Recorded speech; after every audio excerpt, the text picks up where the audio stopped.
one of the world's most talented dirt bike racers, Kentucky's Ryan Sipes, is next.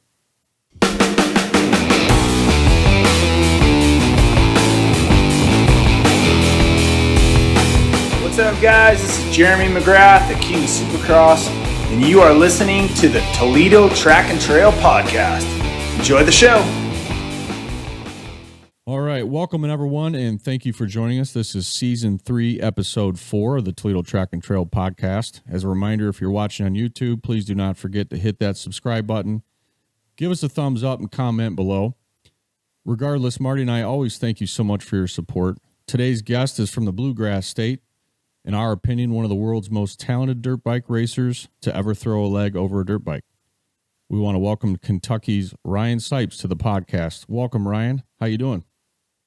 Hey, doing good. Glad to be on with you guys. How are you guys tonight? We're good. A little cold still, but I just heard positive news. Always stay positive. 50 degrees next week. Okay. So we'll take it. We'll be riding next week. Exactly. We'll take it. Well, we really appreciate you coming on, Ryan. I want to give a shout out to Dave Chamberlain, who hooked us up with you. So shout out, tip of the hat to Dave on that. So let's kind of start with the current state of affairs for you, because obviously you've had a kind of a major situation in your life. And I want you to kind of describe where it was at, what happened, and then we'll kind of work backwards a little bit, if that's okay. Yeah. Man, it was crazy. Just a reminder that anything can happen anytime. I usually spend January to about April in Florida because I'm trying to do supercross and train for flat track and stuff. And the weather at home is just not any count for all that. So, same thing. We come down here. I brought the whole family this time. We took the kids, homeschooled them and everything. Just figure I'm getting up there in age now. Figure maybe, who knows when's the last year. So we brought everybody down here and gonna have fun with it. Anyway, long story long, first day here, my son said, I want to go ride. Like, buddy, we got a lot to do. But we unpacked everything and said, all right, let's go ride. So took him out. He rode about 20 minutes. I jumped on a brand new bike that wasn't, I was going to race this year in supercross, and went out there, and I'm just cruising around like 70%, just having fun. Go. Sorry, guys. No, it's a family. This is all family. We're all in the family too. Yeah. So do what you got to do. If you got to discipline them, Ryan, go ahead. Not taking any chances, I thought. And there's this little double section. I mean, it's not little. I would say it was 80 feet to triple in, something like that. But nothing crazy, I even think, like, I went back to looked at it yesterday. It's something I feel like I would jump in shorts and t-shirt. It wasn't big, but for whatever reason, I judged it wrong and landed into the fourth one. And, but in the air, I remember thinking, this is going to hurt my wrists and ankles. I didn't think I would crash. And then all of a sudden I was laying there on the ground with a broken pelvis, and spent like 16 days in the hospital and 3 surgeries, and I'm on the mend now. So just real quick. So did Travis have to try to outdo you? Yeah, that's what we were joking about. Like, why you gotta, can't be something we compete in. We can compete on the bike and on all the other stuff, but not in injuries. Well, is there, not that I really want to watch you crash, but I did do some YouTubing on it. And was there so this was at a practice track. This was not at the Red Bull Imagination thing. Am I understanding that correctly? Yeah, this is at a practice track. Actually, that crash that should have hurt me way worse. Oh, yeah. Somehow it didn't. This crash, I guess it was a big crash, but there's no video of it or anything. No evidence. Yeah, just landed wrong and then landed wrong again. And I just, you can never look back and say coulda, shoulda, woulda, because you could do that your whole life and it's not going to help anything. But, talking to my son about it. Like, man, if I just could have landed on my feet, it might have been just a broken foot or a leg, but I didn't land on my feet. I landed on my butt and broke my pelvis. So I saw the, I think it was on Instagram or, maybe it was I think it was Instagram. You put a picture of that X-ray up there, and I was like, oh my gosh. So I got that wrong. So I thought the Red Bull crash was the crash, that you just went through, and that was really gnarly. Where I think there was a drone shot or something that was following you, and oh my gosh, that was that would look pretty brutal too. But like you said, you can't go backward, can you? And not much you can do. So what's the prognosis? Where are you at with recovery? I'm assuming you're going to be a hardworking guy to get back to where you need to be. Yeah, that's what's kind of crazy. I was thinking about today. The doctor never gave me a back on the bike timeline or anything. Of course, all the doctors were like, well, you've learned your lesson. You're not going to ride anymore, right? Like, no, you guys don't understand. So that part, I don't know. Jack, gotta keep it down. That part, I don't know. But they did say I could start trying to walk on Valentine's Day, which is really cool. I'm excited about that because I've talked to, when I was in the hospital, I was in ICU for 4 days. I was in, the rest of it for however long, another 12 days. And a lot of days that, my wife and them couldn't come see me. So I was bored, and I'm trying to figure out what's my timeline here. I called up Kobe Raha, who broke his a while back, and called up Cole Seeley, who broke his like 3 or 4 years ago. And it's kind of getting their like timelines and everything. And they're like, we didn't walk till 3 months. Wow. And my doctor turned me loose at 6 weeks, which he did say, he's like, you're healing. It looks really good and all that stuff. So I'm excited. The only tricky part to it is my left leg. I did some nerve damage. I broke my pelvis in 2 spots, my sacrum in 2 spots, and then 2 vertebrae.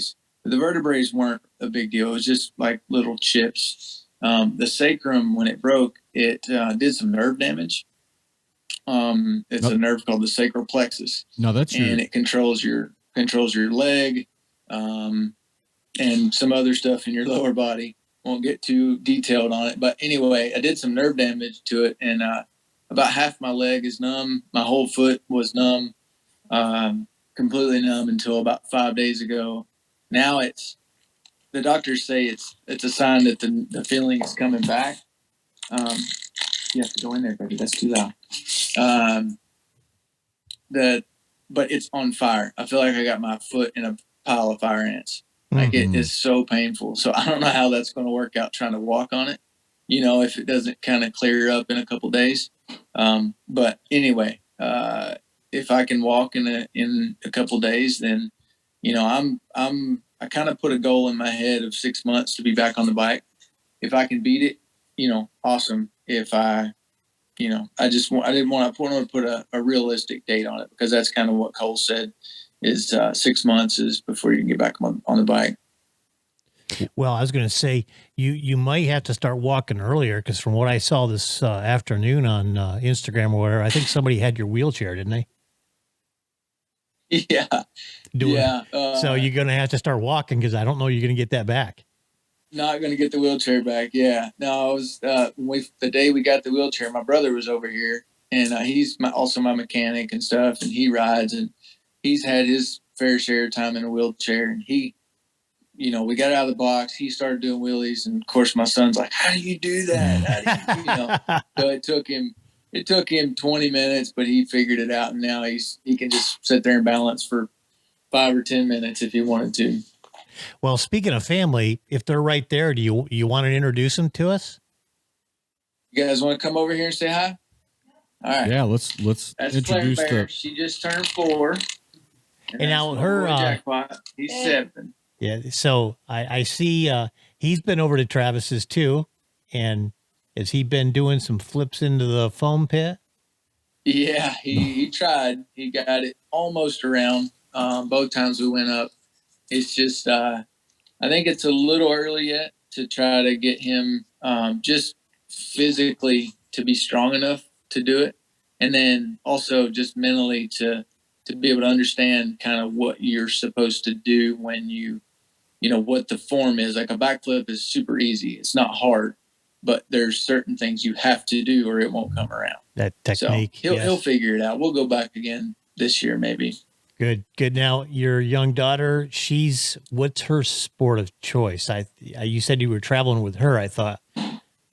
She's horses. She wants to ride horses and do all that. So, well, good. Tell her to come right on up, and we've got a couple out there. We'll let her ride all day long. Yeah, well, that'd be cool. She's all about it. She watches the little Spirit cartoon, and it's all she wants to do is ride horses. Well, she rides a little bit too. She doesn't have a real motorcycle yet, but got the little Stasic, and she can rip around, stand up, go over jumps, all that stuff. So now, yeah, it's been fun. That's what I think I saw something about. Jack was doing all kinds of stuff, but I think you said that he was trying to do the flip on the Stasic, wasn't he? But he didn't have enough power. So that's how it all started. Is he said, "Dad, I want to do a backflip," and I'm like, "I don't think so, buddy. Like it's pretty early." He was 5 then, I think, and I'm like, "No, man, you can't do it." We had just got this mulch pile, and he's like, "Well, build me a lip. I want to try it." I'm like, "All right, big boy, let's see how much guts you have." And I built the lip, and he first tried just pulled and like landed upside down. I'm like, "All right, he's committed. Like that's pretty cool." So I sent the video to Travis. He's like, "He'll never be able to get a flip around on that bike, but get him a real bike or bring his real bike and come to my house and we'll make it work." So that's how that whole thing started. And like I said, he didn't get all the way around. He's pretty much like 85% is as close as he's got so far. That's cool. Well, thanks kids for joining us, saying hi. Yeah. Appreciate it. Yeah. They ran off. He's riding Willis in the wheelchair again. So there you go. That's hilarious. So is that pretty much being, not to be stereotypical, but being from Kentucky, I think you pretty much have to like horses, right? Or be somewhat into it. I guess. I'm going to say we're transplants from Pennsylvania. We're horse people. You're not even from Kentucky, but we still like the horses. So yeah. So you're going to have to balance that out, Ryan, chasing one child into racing and riding and then one into horses. That how you going to manage all that? And yeah, well, that's funny you say that because I'm pretty good buddies with Kevin Windham too. And he's like, he called one day or maybe I called him and he's like, "Ryan, do you know how expensive horses are?" I'm like, "No, like I have no clue." He's like, "I just spent 50 or 40 grand on this horse." I'm like, my gosh. "What? Like, that's insane." He's like, "No, that's nothing." He said, "The really good ones are 125. Oh yeah. I'm like, and that's for barrel racing. His daughter Maddie does. I'm like, dude, I don't want to do that. But if that but if that's what she wants to do, and if we can make it work, we'll try. Well, do you guys get to go up to Lexington and to the horse show up there?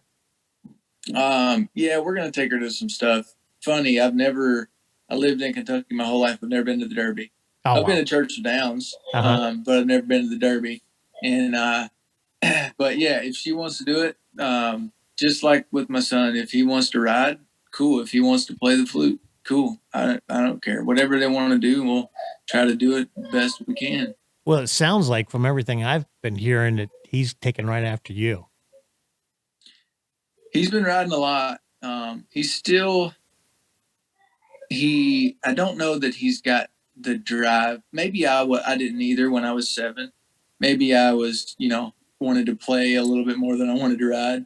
Like he gets fired up for riding, but then, if his buddy's there, it's like, I'm going to play. Right. And but I'm not going to ever make him ride. I'm not going to over push him and make him, I don't ever want to do anything to make him not love dirt bikes because that's all I've ever done. And my dad never pushed me. Like if I wanted to do it, cool. If he just always made sure that I would try my hardest, you know, and then that's all he ever asked to, in return for all the money they spent and all the time they put into it. Well, that's a great transition point, talking about dad. You know, I heard you, you know, you talk about your dad and your mom both, doing, you know, being with you every point of the time, you know, in your history, you've got them right there by your side. And, I think I was listening to one, you were saying that, you know, your dad, it was working and helping build the bike and going with you to racetracks and doing all that kind of stuff. So it's, it sounds like it's definitely all family over there. Yeah. Yeah. It's, like looking back at it, it's insane what, mom and dad like did for us. You know, it was spent every penny they had, drove all through the night to, you know, all over the US and still got up and went to work on Monday, you know, just, it's kind of crazy. And then to have, you know, we had some success and then we had some rough patches and then, you know, it ended up going, you know, turning out pretty well for me. My brother did some pro stuff and, you know, ended up getting hurt too much. That was the only thing kind of held him back. But, it's crazy to look back. It like gives me motivation to work way harder for whatever my kids want, you know? So. Jack. I was going to just chime in, but what you said earlier was, I think, you know, being who you are is something I think a lot of parents need to hear.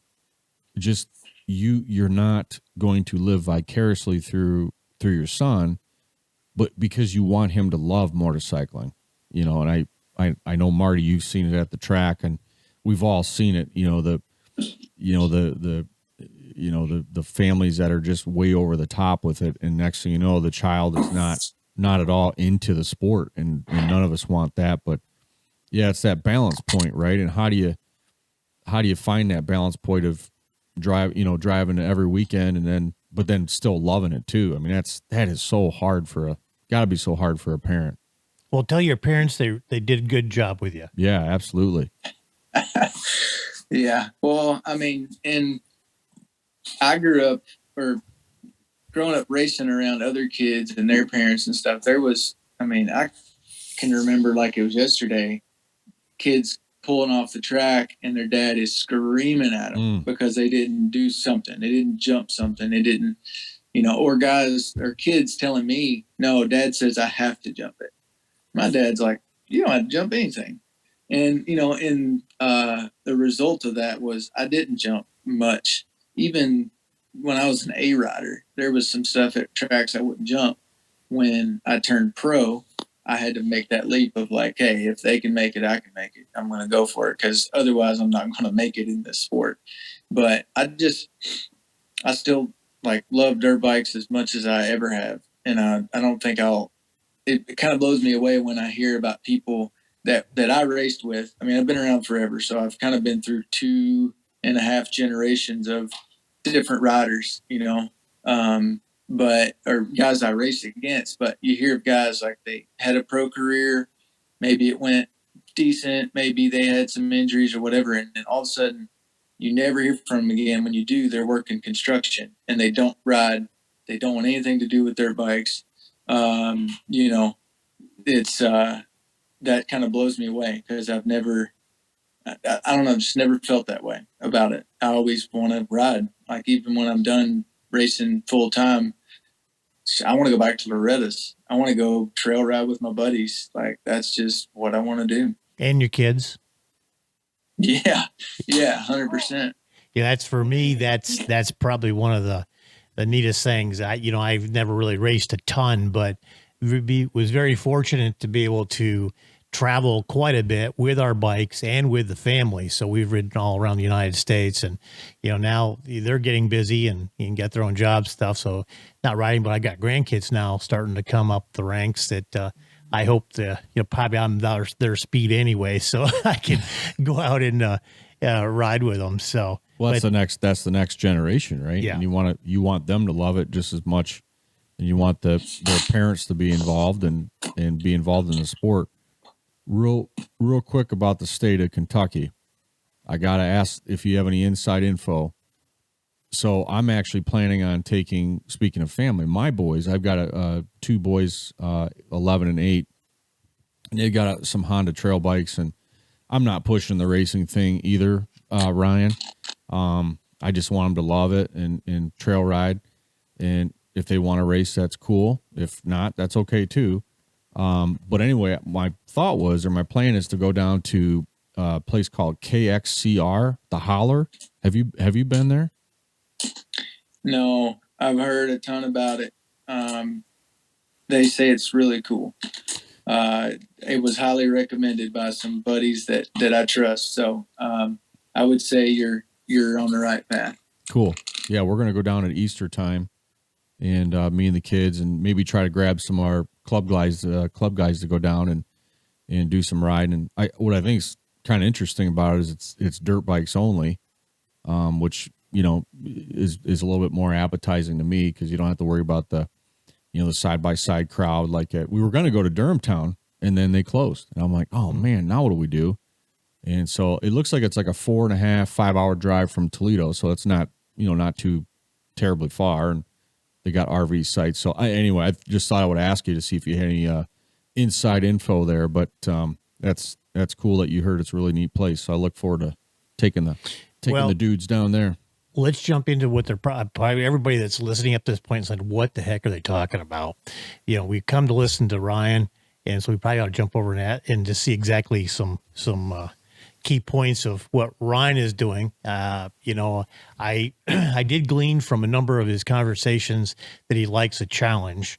And so I guess my first question right out of the bat is, what were you thinking when you raced 3 races in a weekend? Yes. Oh, that first year. Yeah. I don't know. Just, I knew it was kind of like a good/bad, whatever you want to call it, but kickoff to kind of my start with Red Bull. And it was kind of like, hey, we've signed this guy that can race all 3 of these, so we're going to try to do them all back to back to back. And yeah, it was all right. The GNCC didn't go real well, but it was all right. Fun experience. What were all those races, so the audience knows? We just did the Supercross on Saturday, GNCC on Sunday, and then the flat track, I think it was a couple days later. It was like Tuesday or Wednesday, maybe. Did you do a race? Now, what year was this, Ryan?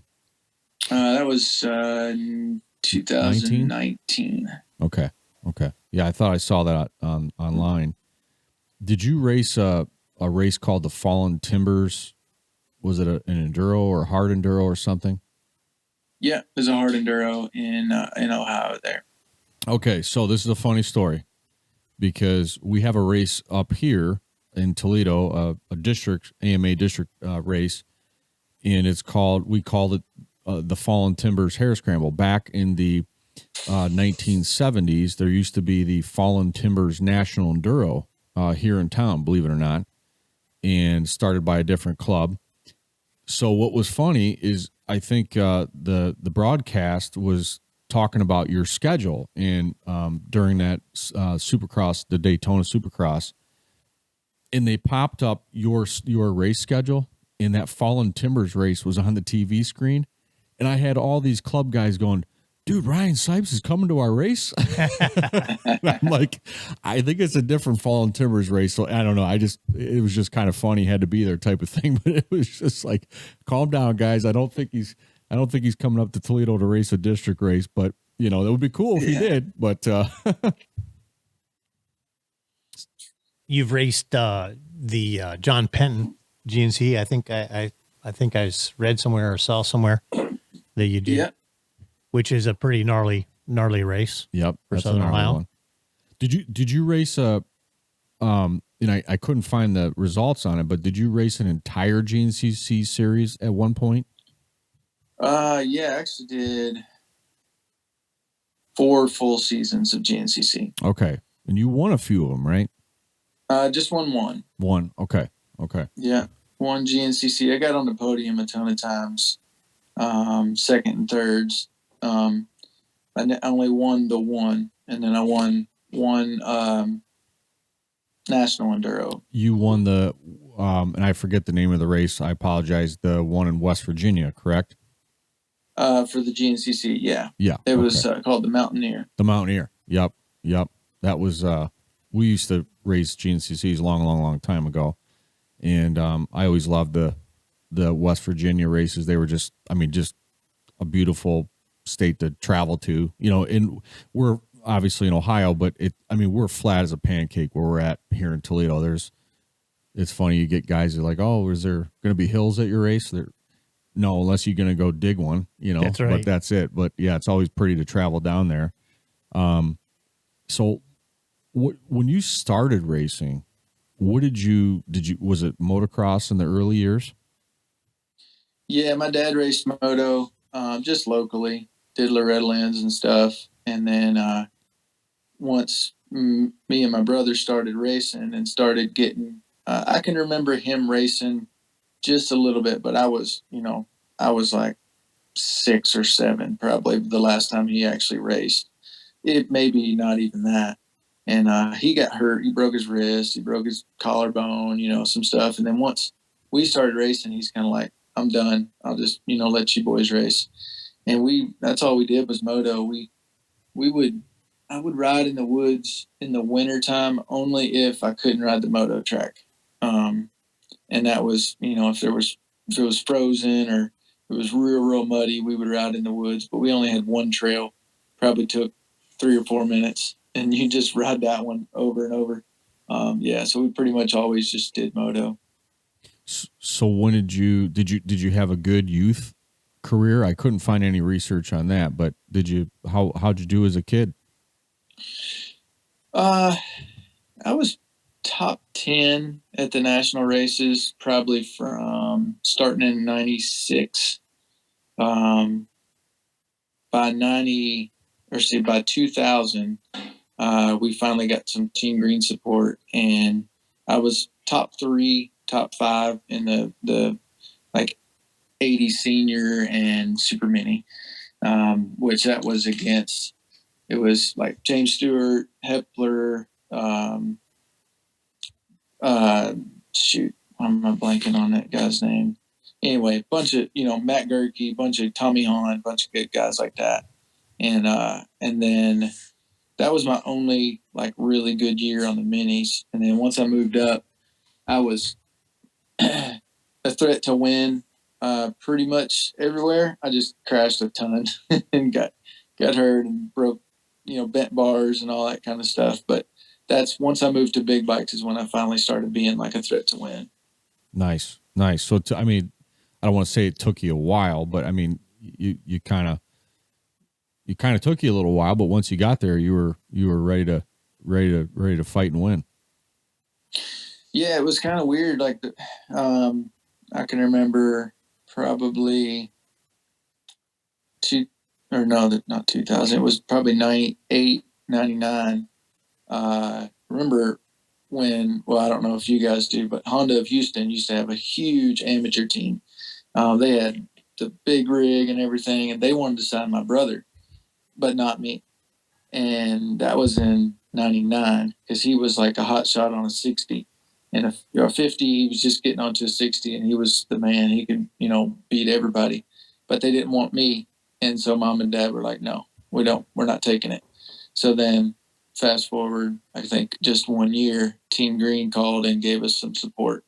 And they took both of us, that was cool. I think that would have been tough on me, I think.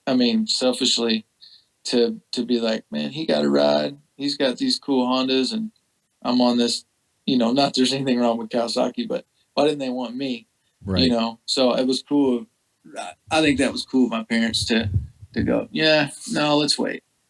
Smart, maybe a smart move. Yeah, sounds like it. So when did you let's kind of walk through that. So you become a pro motocrosser, and when did you I'm assuming 16 you got your pro license, and approximately what year is that? because I think you're just a few years younger than me, but actually the same age as AJ, I think. Didn't you say that, AJ? Yeah. 1984, you guys both were born? Cool. Yeah. So what time frame, just for the audience, this is around, must have been around 2000-ish that you're setting off on the pro series? No, actually, I was quite a late bloomer. I didn't get on big bikes until the end of 2000. Okay. So right when I turned 16 was about when I started racing big bikes. I did the I did the B class in 2001 and 02. I won my first Loretta's title in 02. And then I moved up to A for 03. Almost went pro after 03. FMF had this team they were setting up. They called me, they wanted me, and then at the last minute called and said, there's no team. We're not doing it. Oh, no. And they didn't end up doing a team. I was devastated, but I think it was like a blessing in disguise because I worked my butt off all that whole winter and came out and actually got injured really bad. The doctor said I could have died, but anyway, got injured, came back for I missed the Texas Nationals. I went to Vegas for World Mini, and the only guy that beat me was Alessi, and I was all over him. He just had a 450 and I had a 252 stroke. Went to Loretta's and did awesome. I won the 250, or back then it was 125 Pro Sport, and should have won, almost won 250 Pro Sport. I had a crash in one moto. So that was my final year in the A class. But back then you could do, which I think it's back now, but you could do some pro races and then still go and race pro sport. So I raced High Point, was my first pro national that year, was in probably June, and had a good race. Ran fifth most of the first moto and ended up seventh. Second moto, just bombed it because I had no idea what hydration was and stuff like that. But had some pretty decent results throughout the summer on in some outdoors that I did Red Bud and like Broom Tioga, I think, and then got a ride that winter with WBR Suzuki. Nice. What's the one thing, looking back, that may have surprised you when you got to the Nationals? Like when you finally got there, was there anything that kind of jumped out to you that, wow, I didn't realize it was like this, or what's your thoughts there?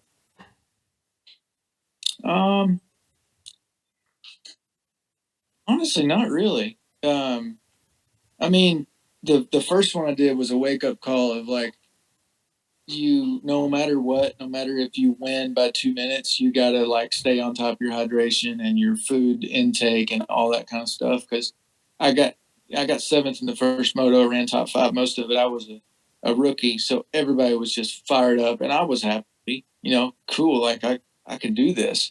And I ate 2 strawberries and drank half a bottle of water in between.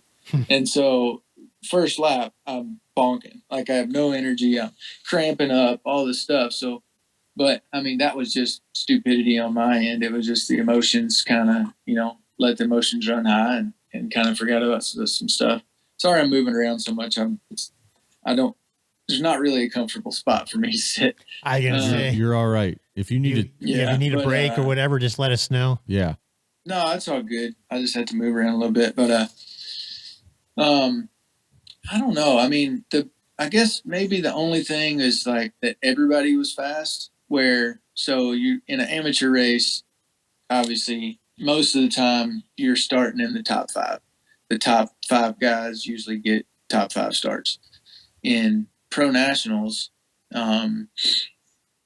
if you start in 18th, it's hard to get in the top 10. Just because 17th through 11th is still really fast. And if you start in the, up front, it's just a whole lot easier, which is common sense. But there's just such a big difference from amateurs where if I got a 20th place start, I'd still end up 5th just because I was one of the top 5 guys. And that's just, you could just kind of go by everybody. Right. And then in the pros, it don't really work like that. Well, it's amazing. I mean, to think about like current, supercross now. I mean, them guys are, especially like the 450 guys. Them guys are so close on speed. It's all about the start. I mean, it's very rarely do you see a guy, like you said, get 15th off the hole shot, and next thing you know, they're on the podium. That's just not really what they're doing right now. Stop making noise. Well, he was talking about nutrition. So when did Steve and Denise come into your life? All the hatches. So yeah. So that was probably, it was in 08. I just can't remember if it was like the beginning or the end of 08. I'm pretty sure it was after Supercross, but before outdoors in 08. And I had a buddy, or it was one of the mechanics that worked on our team. His name was Rich Simmons. And he's like, I was struggling with something with, fitness or something, or mental, like my mental game. And he's like, hey, you need to call this guy. I'm like, okay, this off-road guy, who's this guy? And called him up, talked a long time, and decided to, go to his house. I went to his house and kind of did, learned about those guys, him and Denise, and kind of what they were all about. And it made a ton of sense to me. And that was a big change for me. I think I owe a lot of my success to those two. So go ahead, Marty. Yeah. So now is that where you started looking at nutrition? Cause I know Denise is, really into that. Or did you, before that, start on the right track and eat something more than a strawberry, between a moto or whatever. Yeah. So did you get that from Denise and those guys? Oh, sorry. No, did you get that from Denise and those guys, or did you get on the right track before meeting up with Steve? No, I think I got that part figured out before, or I say figured out. There's always, new studies and new things. And really, to me, nutrition is not rocket science. You figure out what works for you. It's not what any trainer says, because one thing doesn't work for everybody. And reading, Men's Health is not going to work either for you, or it might, but it might not. And some people can, I remember guys that it's like, no, I'm not going to put sugar in my coffee, or no, I can't have, a cheeseburger every once in a while. Like, absolutely not. And I tried all that, and it was terrible, and I was miserable, and I didn't do better. I did worse. I got hurt more because I didn't have any, I'm super lean as it is. And then I got too lean, and then all of a sudden I didn't have any bounce. I couldn't, I just got hurt all the time. So for me, I've figured out what works for me, and it's not probably what works for everybody, but works for me. But what I'm more learned from Steve and Denise, I've learned a ton of technique stuff on the bike from Steve. And then on the mental side is where I think Steve and Denise are just above and beyond what most coaches are. They understand that part of it, because really it's 90% mental. That's the old cliche, but if you don't, it's not if you think you can, it's like knowing that you can.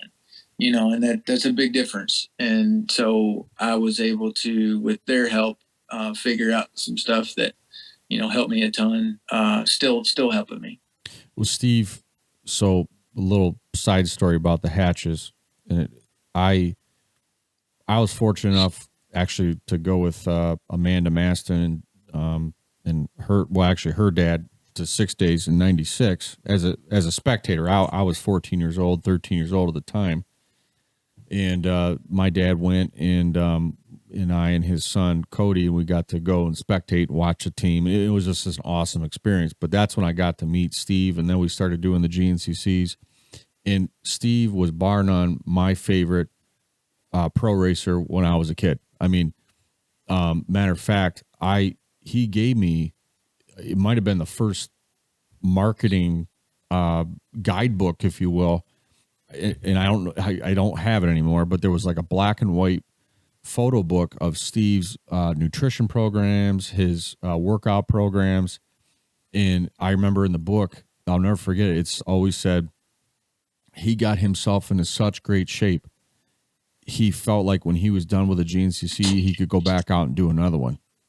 Wow. And that's just like, wow, that's kind of insane that you're that, and you're in that good of shape, not only physically, but like you mentioned earlier, the mental side.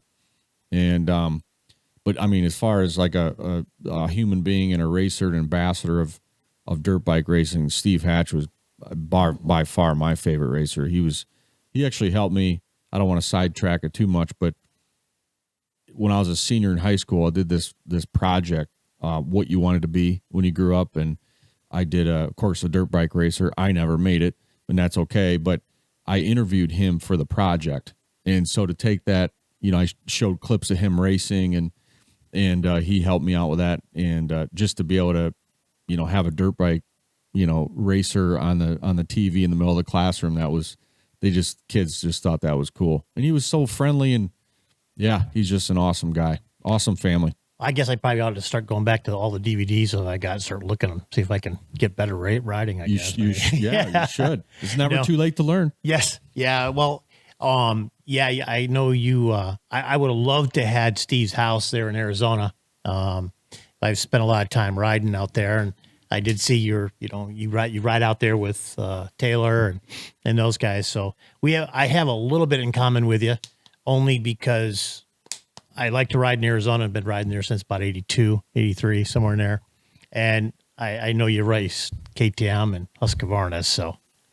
Well, you're on a GasGas now, right? And now he rides GasGas. I haven't ridden one of those yet, but I'm a KTM guy, so. And a Husqvarna guy. That's right. There you go. So that's really cool about sharing about Steve and his wife Denise there. Before do you need to take a break, Marty, or anything? No, I'm good. You're good. Okay, Yep. Well, we'll keep. How about Ryan? Ryan, are you good, Ryan? We don't want to. We'll make sure you're comfortable. To be honest, guys, I got about 10 more minutes in me at the most. That's fine. I'm hurting. Yep. Well, we want this should be a pain-free podcast. Yes, I know. For everybody, There's no way I'm pain-free right now. Like there's just no way to get comfortable with a broken pelvis. Oh man. Standing up is good until, your back gets weak and your leg gets weak, and then sitting down, there's just only so many positions you can get in, and I just move around all day, and that's just part of it. So no, not your guys' fault. It's just we thank you for taking some time out and at least talking to us a little. Yeah, we'll just get a few more questions and we'll wrap it up. But we have to hear your story about 2015 in Slovakia. And before we do that, so how did you transition from racing supercross and motocross into off-road? Talk about that, kind of how that developed for you. Yeah. So I got married in 2013, and my wife, the woman I married, had a little girl. She was 4, maybe 5 at the time. And, on the track, I was kind of burnout. I don't know if it was burnout. I wasn't doing that well in supercross and stuff. I was just struggling. I was working hard, but it just wasn't coming together. And it almost felt like to me, like I was putting myself in danger going out on the track when I wasn't 100% like dialed in and loving it. And, so end of 2013, I just said, you know what, I'm not going to just halfway do this. I'm just going to be done and be home with my wife and daughter and not be the guy that was gone all the time. Cause a couple circumstances made it where they really couldn't move out. They couldn't travel with me. They would just be home while I was in California for 6 months, and that was going to be tough. So anyway, made that announcement, all that stuff. And then it was like, or actually at the end of that year, I got a call from Auntie Callanan's KTM team manager for off-road. And he's like, what do you think about doing ISDE? And I said, what's ISDE? I have no idea. I've never even heard of it. And anyway, Taylor Robert recommended to Auntie that, because me and Taylor have been really good buddies since like 2009 or 10.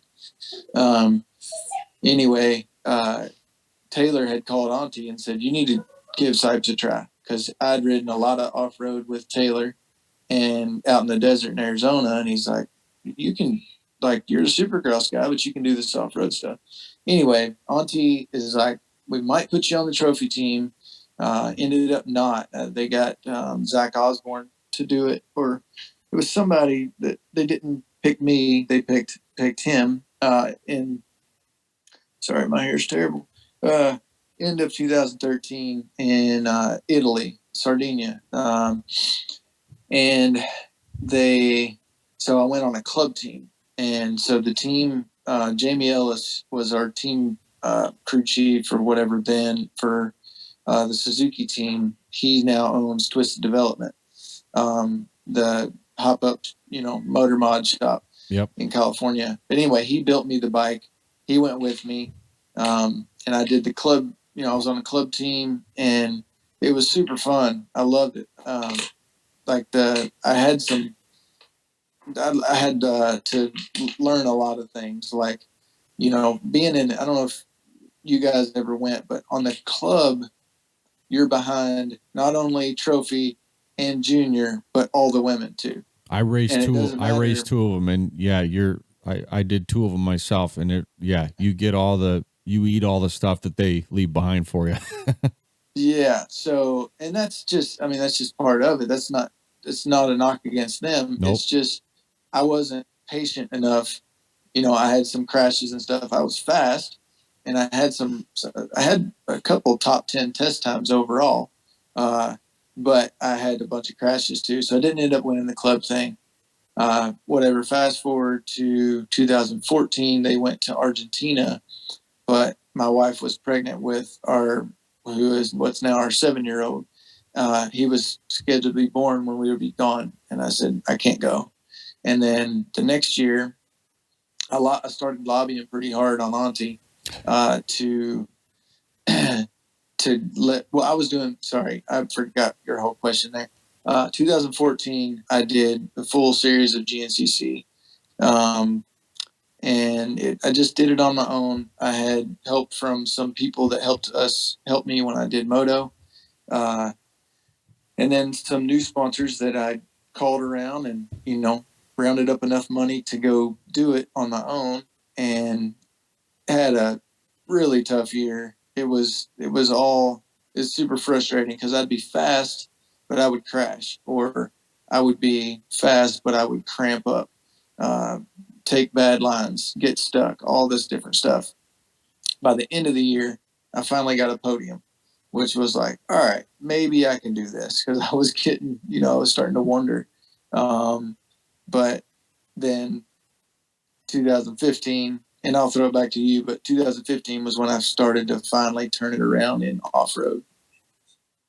So 2015, and you're on the trophy team for 6 days. Yeah. So that's what I was getting to. I started lobbying pretty hard, because I think GNCC 2015, first round, I was running second almost the whole race, yard sailed into a tree. Round 2, I was running second the whole race, got stuck for like 5 minutes. Round 3, ran third most of the race and crashed out. Round 4, something similar. Round 5, I knew I was fast, and I knew I could kind of do it by then. It was just putting it all together. So I started lobbying on Auntie pretty hard to, like, hey, put me on I want to go to 6 days. And he's like, yeah, you're on the list. And round 5, I think I podiumed. Round 6, round 7, I had probably almost podiumed every race from then on in the GNCC. Maybe missed 2 or 3, but it was a pretty good run. I had some 2.5 hour battles with Caleb where we just went back and forth until the end, and then he won, but I was close, and so it was cool. It was me, Thad Duvall, Taylor Robert, Caleb, Gary Sutherland, and Mike Brown. So it was a cool team, and went over there. Slovakia was an awesome country. It was the town we stayed in was like just cool. Like we were right downtown. You could walk anywhere you wanted to go, but the town was built. Most of the buildings were built in like the 12th century. And then there were some modern ones. There's this huge church right in the middle of town that was super old. And it was just cool. And the countryside was, I would say it was similar to Ohio, to be honest. There were maybe a little bit bigger hills, but the dirt was real similar, where it was pretty slick if it was wet, really good if the moisture was right. And so anyway, I was pumped to be there. I started off, I won the first 2 tests, and I'm like, what in the world? Like, how did that happen? Because it had rained the day before day 1. I was being cautious, and then I still won the first 2 tests, and went from that to going, boy, if you think that's fast, watch this. And then I made more mistakes and I didn't win the test to then finally figuring out like that fine line of go fast, but you can't make mistakes and you have to hit your lines. And I think I took the lead on day 2, day 3, extended it, day 4, put a big gap on the next guy. And day 5 just kind of maintained it. And day 6 I won because it was the final moto. Right. You probably waxed. Did you wax him in the final moto? I don't remember the result, but yeah, I got an 8-second lead and I just kept it there because I said that's enough to where they can't block past me. Nothing can happen, but I don't need to go any faster because I'm already way out in front, time wise. And in the final moto, it's still on time. So I went into day 6, 35 seconds up, and I ended the whole race after day 6, 43 seconds up. Isn't that amazing? Like when you stop and think about all that racing and all that time, and that's a big gap. I mean, it really is a big gap as far as your overall, but I mean, that's still, one big mistake and that could have disappeared. Yeah, that's what I was so proud of with that. Number one, like on day 1, I remember, I won the first 2 tests. I had, made a couple mistakes, but after the day, Daniel Milner was leading. Caleb Russell was 1 second behind Daniel. And then I was 1.5 seconds behind Daniel. I was half a second off Caleb. I was like, this is pretty cool. Like Caleb's the top, one of the top guys. Daniel was already an ISDE legend at that point and even more now. But, and then, day 2, I actually took the lead. Or no, I don't think I took the lead on day 2. I think I took it on day 3. Day 2, I lost like 4 seconds over 6 tests, but I only lost 4 seconds. And it was like, I was still really close. I was right there with the lead guys. And then day 5 was when I made up that ground in the first 2 tests. I took the lead after test 2, the overall lead. And then Caleb ended up getting hurt on test 3, I'm pretty sure, or test 4. He blew out his ACL. Yeah, he didn't finish, right? He came home, wasn't it? Yeah, so he blew out his ACL. Sorry about that. He was out by then, and we had already lost Thad Duvall to bike mechanical. Yeah, that was like wasn't it the first, literally the first test of the day 1, wasn't it? He was out. No, that was 2017 in France. You're right. He broke his wrist first test, first day. Yep. No, he burned out a stator or something. Okay. And but it was weird. He put another one on, and then that one went too. Like it was something odd with that year bike or something.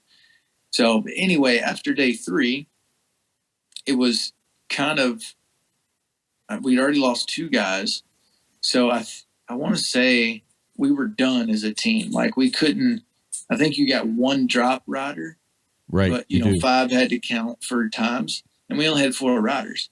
And Taylor Robert was under review of they said he cut the track. It was just really where it was bad. It was not arrowed correctly, and him and like 10 other guys missed the checkpoint. Politics. Anyway, that doesn't matter. After day 3, it was kind of like, well, I'm out for my own. You know, I'm not because you always think of it differently when it's a team thing. Like I'm not going to go for my glory over the team's. Like I'm not going to go out there and just try to light it on fire and risk blowing it for the team if we're doing well or whatever. I'm going to still try my hardest, but I'm not going to go over that edge. After everybody was out, I'm like, I'm putting the hammer down. I'm going to try to win this thing. And day 4, I won 4 out of 6 tests, and I pulled like 35 seconds on him. Like I had a super good day. And then day 5 was when, like you were saying, I've been rambling for 10 minutes. Sorry, but you're good. No, that's what we like here. Exactly.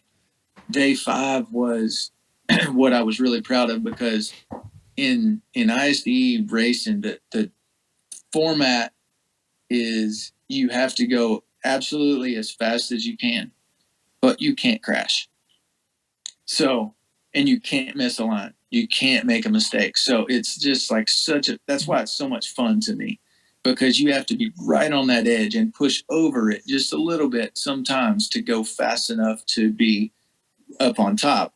But if you crash, you blow it all. So on day 5, I've got this big lead that I've built, and I've rode great all week. Now I'm like, well, crap, I got to go fast, but I can't crash. And it was just such a pressure.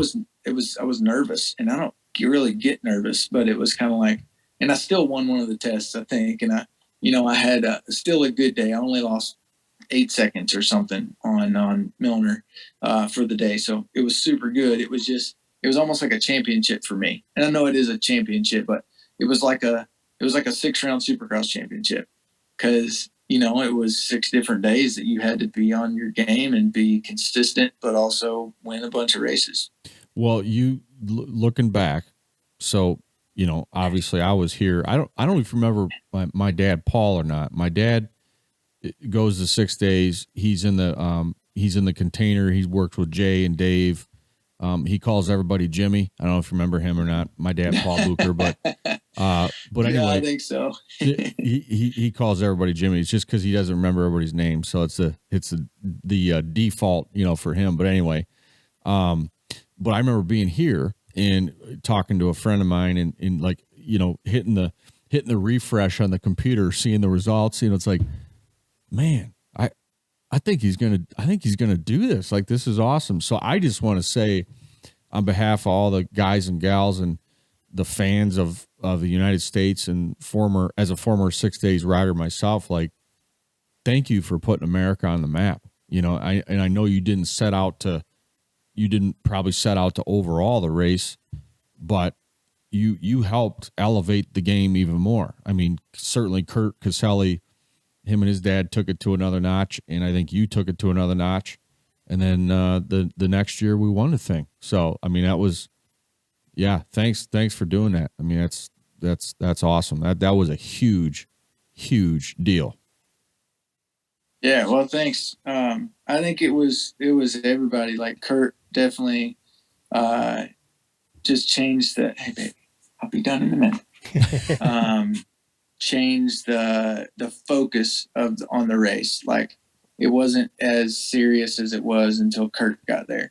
And then Taylor now, he's our team captain. He's awesome. He's one of the best riders, but he's always, making sure we're doing everything we can. And then I do think with me winning it, because I don't even know if guys had won a day or anything before. No, I'm not like saying I'm just awesome or anything, but I had a really good year, but all of a sudden it was a breakthrough, and then Taylor won the next year, Yes. and the team won. And then now we expect to win. We expect to win. To be the top guys and to win the overall, and for guys to win tests. And that used to be kind of just like, that doesn't happen very often. And I'm not saying that I had anything to do with it, but I just think it changed the belief. Once I won, it was like, whoa, we can do this. That momentum. Getting back to the mental state. Stuff. Yeah, absolutely. Well, that's awesome that happened to you. And it's really phenomenal. I mean, it was just like, I never met you, and I'm everybody's rooting for you back here. And it's like, it was so cool to watch all that unfold, thousands of miles away. So that was really neat. And how do you, just one, I guess, a final question, we don't want to hold you up, but you've won a GNCC, you've won supercross, you've won a flat track, which I saw that and I'm like, wow, that's awesome. You do the freestyle stuff. What is there anything that you've looked at racing wise and go, yeah, I'm going to try that next? I mean, is there anything Ryan Sipes can't do? There's a lot of things I can't do really well. But I'm not scared to try it. Like the hard enduro thing is tough for me, and I've gotten 200% better than I was 2 years ago. I'm still not anywhere near those top guys. That sport's gnarly. That's the hardest thing that I do for me. But I was all in, actually with your buddy Fredette, to do the 3-hour ice national in January. And, then I, went and bounced off the ground and got myself hurt. But I don't know. I mean, I'd like to try some road race stuff. That's just not a sport that you can just go buy a bike and show up and be like, hey, I want to race, guys. You got to be a little bit more involved and go practice on it and get a team that's going to have a bike that's competitive and stuff like that. And at this point, I would have loved to have tried to go after that and see what I could be with it. But I don't know if that'll happen, but I'm always down. If there's something different, something cool to do, why not? Why? Because it's, you mentioned earlier that I like a challenge, and that's the coolest part of trying all these random things that I've never done before is like, all right, how do I shorten the learning curve from the last, these guys got 10 years in it. How do I shorten the learning curve to like a month or, a couple days? Just or hours. Go there, watch what they're doing, figure out, watch the best guys, talk to everybody, and then try to be good at something that I have no business being good at. That's the fun part. Why do you think, Claire? Why do you think that, other former pro supercross guys or even the off-road guys, I mean, and I'm just going to throw this out there. If you went and road raced, you probably would win that too, or be right there at the top, just because you're so talented at it. But I mean, why do you think other guys don't do that? Are they're done with racing? They don't want to do it anymore? Or do you hear any chatter from? You don't have to mention names, but I mean, why doesn't like a Kevin Windham go out and ride off road? That guy's style, he'd be perfect off road, probably. Yeah, I don't know. When Kevin quit, he just quit. Done. He doesn't ride anymore. Like when we do talk him into riding, we did to Nations in 2018.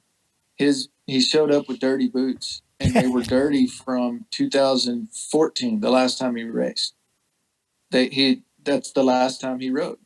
And then when we got him to come out for pit bikes this year, he showed up with dirty boots, and I was like, "You still got them dirty boots?" He's like, "Yeah, they still got motocross Nations mud on them." That was the last time he rode. And, I saw him at Redbud, and he looked like Grizzly Adams. He had a big beard. Was that at that race? Yeah, it was the Nations. The Nations, yeah. Well, that was the real muddy one, wasn't it? Yeah. Wasn't it super muddy? I didn't go. That's not very far from our house here, but yeah. that's Well, I know I can almost feel the pain of Ryan, so we need to probably move right along. I got one real quick one. Where did the general title come from, or nickname? Nobody. I'm on the phone. So that actually came from Red Bull. My guy, Jeremy Malott there. And he is he's trying to come show me some video he's watching. He There you go. that Probably of his dad. Anyway, he said you're not a specialist, you're a generalist.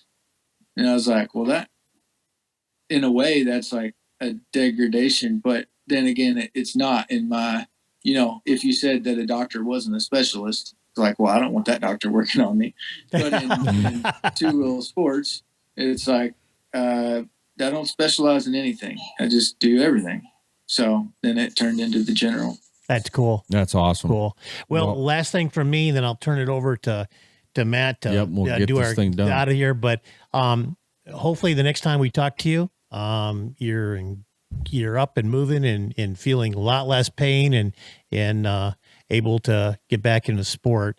And hopefully at some point in time, maybe we'll get to catch you out and carefree out there. And I can't ride anywhere near you guys' speed, but we might be able to wave as you guys go, you and Taylor go by. So hope to see you possibly out there. That's, I've been riding out there up with, up in the area. I've been riding with a gentleman called Marty Hawk, and he's, I've been riding with him since about 83 or 4. And I'm sure you come across Marty because he rides with those guys. He's, of course, he's 68 years old now, but I think only about 5 or 6 years ago, he quit wearing the red or the red Scott plastic boots. If you've seen anybody out there, that was Marty. So okay, I'm sure I've met him. Because he rides. Steve or he ride well. Yeah, he helped Steve out a lot at some of the in some of the some of his programs when he was doing there, because he just lived. Well, actually, Marty's brother Mick just lived down the road from where Steve had his house there. So again, hopefully we'll catch up again. And I can't even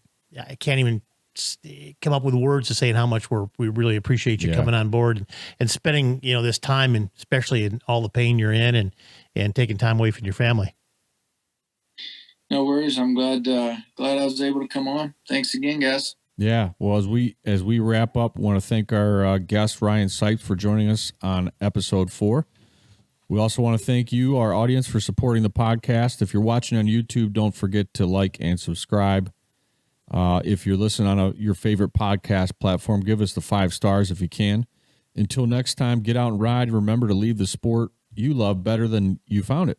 On behalf of my co-host, Marty Wheeler, I'm Matt Bucher. Stay safe, everyone.